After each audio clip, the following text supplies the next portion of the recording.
महाराष्ट्र विधानसभेच्या निवडणुकीनंतर राज्यात तसेच देशभरात ईव्हीएम आणि निवडणूक आयोगाच्या कार्यप्रणालीवर प्रश्नचिन्ह उपस्थित होत असतानाच गुग्गुस येथील काँग्रेसने स्थानिक मतदार यादीतील घोळ उघड केले आहेत।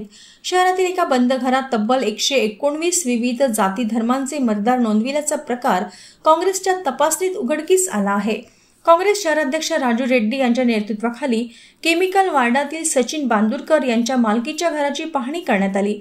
मतदार यादीत त्या पत्त्यावर 119 नोंद असताना प्रत्यक्षात घर बंद असून तेथे कोणीही राहत नसल्याचे आढळले। शहरातील इतर भागांमध्येही 0 क्रमांकांची घरे, एका क्रमांकावर 100हून अधिक मतदार अशा प्रकारांचे अनेक घोळ निदर्शनास आले।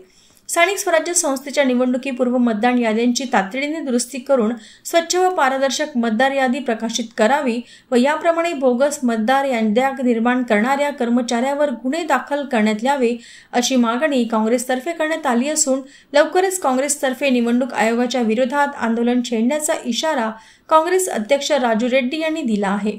यावेळी काँग्रेस नेते सय्यद अनवर, जिल्हा महासचिव अलीम शेख यांच्यासह अन्य पदाधिकारी उपस्थित होते।